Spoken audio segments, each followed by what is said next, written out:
You probably have seen the footage of Elon Musk going completely insane at a New York Times event.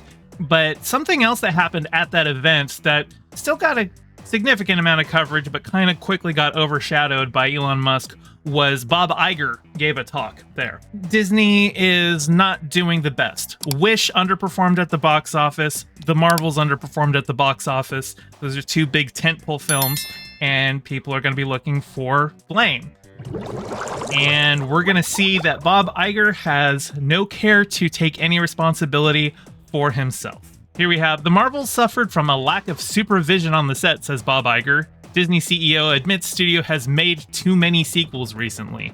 Disney CEO Bob Iger said at the New York Times Dealbook Summit, following the Marvels flopping at the box office, that there was a lack of supervision on the set of the film as a result of the COVID pandemic. The combination of pandemic set restrictions and Disney's increased output due to the launch of streamer Disney Plus made it increasingly difficult for studio executives to oversee the onslaught of new productions.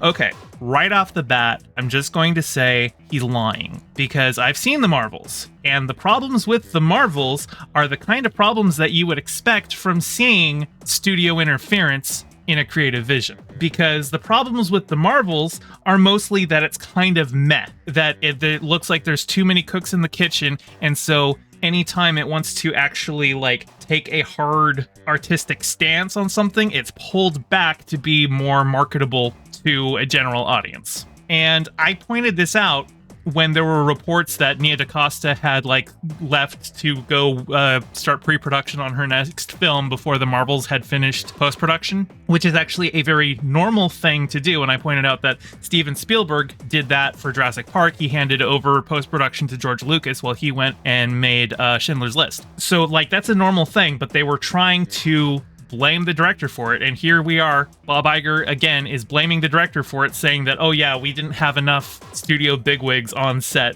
while they were filming. I'm sorry, that's just patently absurd. I'm not sure another studio will ever achieve some of the numbers that we achieved, Iger said at the press conference. I mean, we got to the point where if a film didn't do $1 billion in global box office, we were disappointed.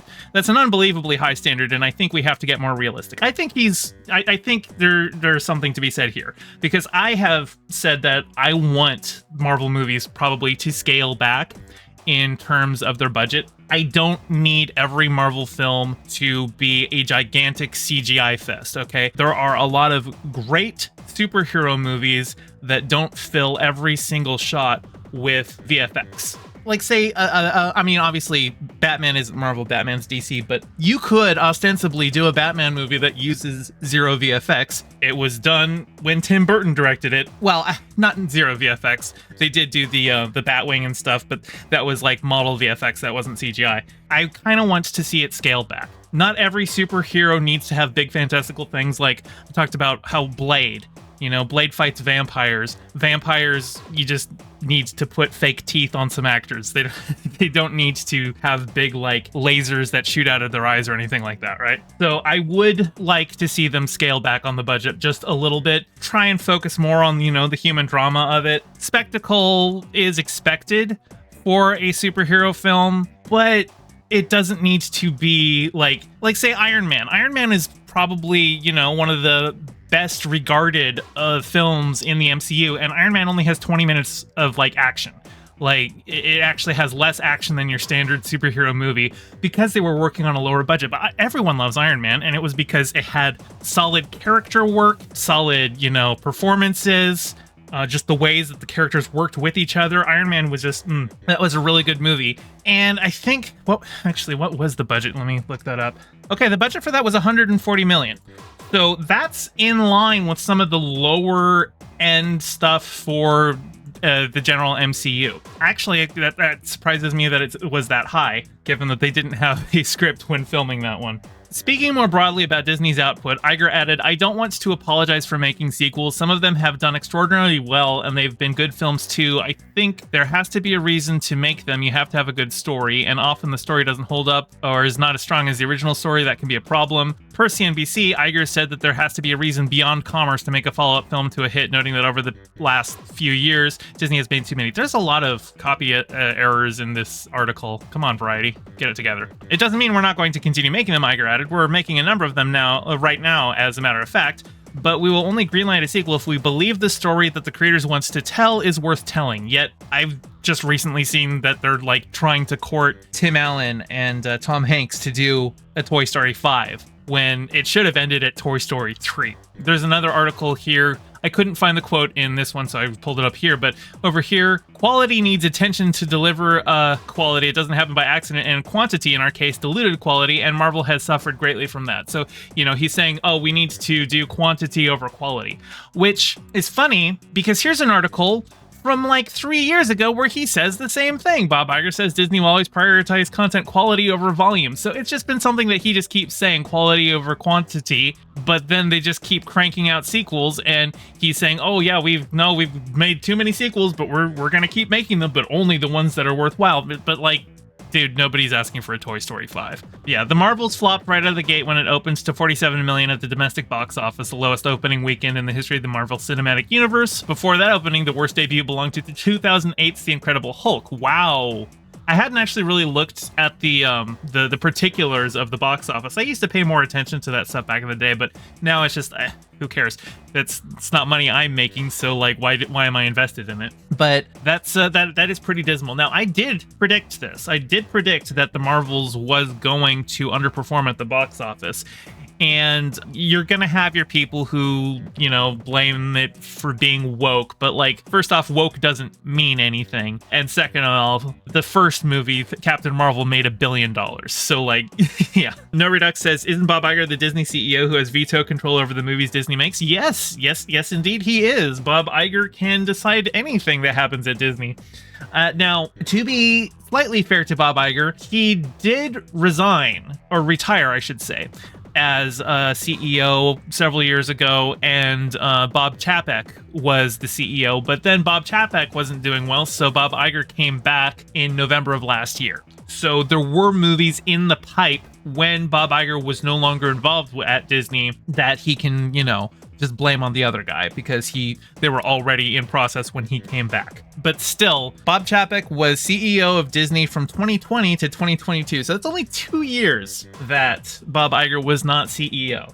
Now, that's like one movie cycle. So there's some stuff that was produced entirely under Chapek's run, but still, that's not very long at all. In an interview with Yahoo Entertainment following the movie's opening, the Marvel star Aman Vellani said the disappointing box office numbers are an issue for Iger and not for her. I don't want to focus on something that's not even in my control because what's the point, she said. That's for Bob Iger.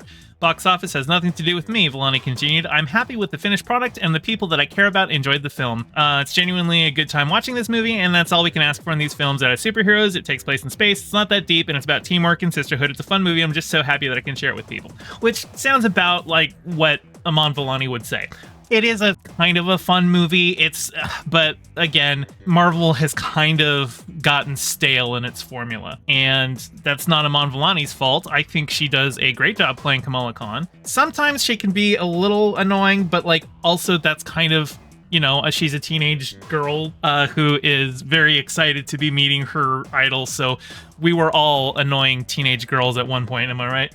But yeah, no, Bob Iger, by saying, oh yeah, there wasn't enough studio supervision, like, bullshit. The issues with the Marvels weren't that they had too much creative control and there weren't enough executives there to clamp down and make it more market friendly. Like, that's not at all what happened. It underperformed because people are tired of the Marvel formula, and this wasn't giving them anything actually new to grab onto. It didn't feel like this was a story that was like needing to be told. It just felt like, okay, I guess we're just gonna be doing another one of these now. Until Marvel can find a way to actually hook us with these sequels, to find that emotional core in them and not just, hey, I recognize that name, I'll do that again. You need some like real genuine emotional pull to them. And that's why Guardians of the Galaxy 3 was probably one of the best performing things in Phase 4. And it's because James Gunn wrote all of those, and James Gunn has a lot of heart in his storytelling. A lot of the other ones, it's just they're made by committee, and they keep making them basically right up until the moment that the movie's released, which means there's no singular vision. It's all just committee. Well, the head of the committee is Bob Iger, so I think you need to stop pointing fingers elsewhere and accept blame for your own part in this. Hey, thanks for watching. Your view means a lot. Don't forget to toss me a like and subscribe and ring the bell. I stream Mondays and Fridays at 5 p.m. Pacific and Sundays at 2 p.m., so catch me live and join in on the convo. You can find all my socials in the description below, and thank you to all my patrons, with a very special shout out to my Whale Shark tier patron Ryan D and my Anemone friend tier patron Pixel Cakes. Your support means the world. Catch you next time.